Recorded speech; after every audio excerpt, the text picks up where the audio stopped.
Hello and welcome to Understanding Narcissists. Thank you so much for joining me. In this episode, I want to talk about something that maybe isn't deserving of its own video, but gets me enough that even if it's just superficial and not something you can readily connect to the narcissist's sort of inner mind, even though I think you probably can, it's something that I'd like to acknowledge as being somewhat unique to them.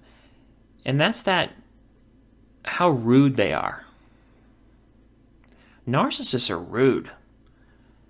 It's amazing what composure, conduct, whatever they're able to uphold and project while still being so rude in conversation throughout daily interactions with them, even out and about.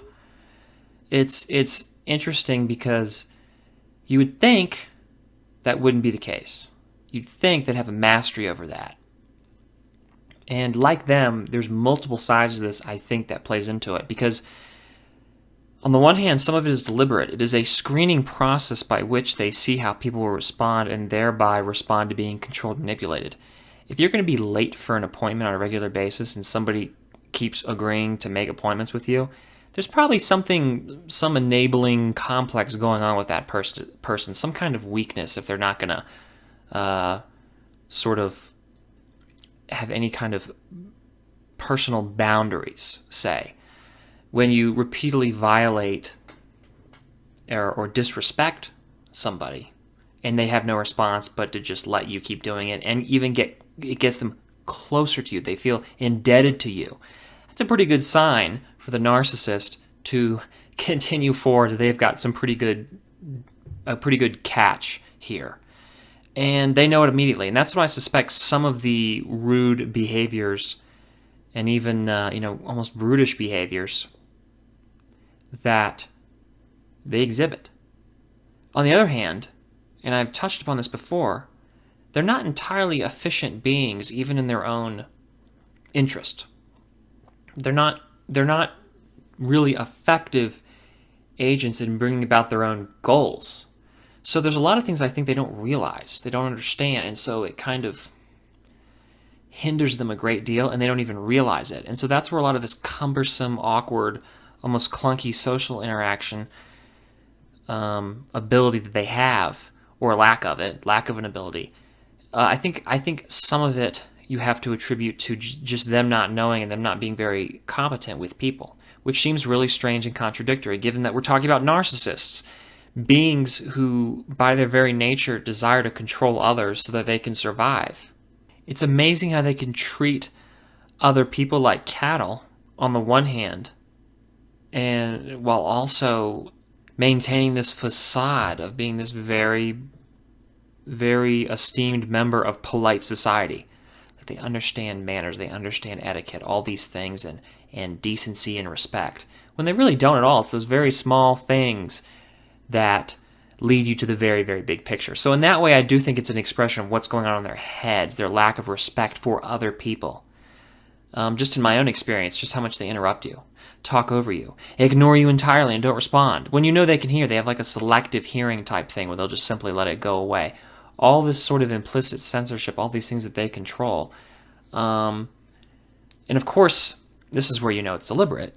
It changes given the situation. If it's a costly situation, if it's a situation where it would cost them something, maybe say the illusion, if they were to respond in such a typical rude manner, all of a sudden they don't do it to the same degree. But you can tell they also kind of spite having to do that. They also really want to be able to have that entire flexibility where they can easily and effortlessly get away with unacceptable behavior, unacceptable treatment of other people. And how is that any different from how they treat you or I anyway? So why wouldn't they? That's just the superficial stuff. So if they're going to be terribly abusive in other ways, why not, do it at that superficial level where they're just communicating with you? Because I'm saying superficial because it is the exterior, it's the surface, and it's not really true. What they're saying, they're lying to begin with. I'm not betting on that as an assumption, but it is definitely something that I see, and I think, well, it's just the little thing that leads you to the bigger thing. It's just a sign of all the big stuff that's going on. It's a little sign or a symptom of the much larger problem that may not be known or is not being addressed by the people around them. I'm not saying that this is a diagnostic criteria. You can't go down a list of their, whether they respect people or not. Do they interrupt you? Well, of course they do. They mostly do. They talk over you. Do they ignore you? Yes. Other groups can do that. I don't think that's unique to narcissists. But it's something that is really insufferable and sort of irritating, because it's going to happen. It's a tool of control and dominance right there. It's sort of a social dominance. I think of it, everything's a personal or emotional dominance, but I guess in the setting it is social. Doing it in front of others, embarrassing you in front of other people, talking you, what am I trying to say? Talking you off, so to speak, where you're just kind of thrown aside. You're cast off, and they control a certain situation. They kind of talk you down, and that's that in itself is signs of abusive behavior. Is it always narcissism? No. The way they do it, I think, is very egocentric. It's very, very much a perfect symbol of the illusion, and how making them the center of everything and the one who controls all the talk and all the communication and what people are saying and what people are doing and what people are thinking. I mean, that's just a way for them to do that in a way that doesn't require them to say, hey, stop talking, or hey, I don't want you to do this anymore. Because then they don't say that. They just do things that try to cast you out.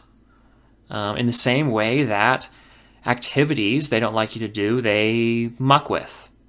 They hobbies. They're not gonna attribute any kind of skill to you. They don't want to give you anything because they need to take from you. They're never gonna say that you're particularly good at something or commend you in anything unless there's a benefit for them, unless it's mutually beneficial. Then they can give you something. However, if it doesn't benefit them, and especially benefit them more than it benefits you, it's got to help along, because even if it benefits you a little bit, they can use that to some extent. And I don't want to go into this in this video, but they can use those things to some extent to direct you to more illusion, to more control, often by making themselves appear more believable. If they contradict something I say, like, well, they'll never be nice to you, they'll never compliment you, and then they compliment you, well, you're like, well, hey, that's not what Scott said. If it's something along those lines, that it creates an atmosphere of believability where, oh, I believe the illusion now, or this can't be exactly true, because they're great with playing with those variables so that it appears as though the illusion doesn't exist. It's not really the problem going on at all. It has nothing to do with narcissism. It's just a misunderstanding, or it's just to insert whatever excuse you have, they give you, whatever you want, because they're going to have all kinds of sophisticated excuses. But yeah, watch how rude they are. Watch how disrespectful they are out in the open. Watch how they use it to abuse you, others, and each other. Such masters of that. In other ways, not masters of it at all, because they can really compromise their own position and what they're trying to do. Anyway, I hope it didn't go on too long. I hope you like this video. Like it if you do. Share it with somebody you think might benefit from it. Comment in the comment section below. Tell me what you think about narcissist behavior and how they treat others, at least in a social setting, how they communicate and their manners, their etiquette, and so forth. Subscribe to the channel if you haven't already. Thank you so much for watching. Have a wonderful day, and I will see you on the next episode. Bye.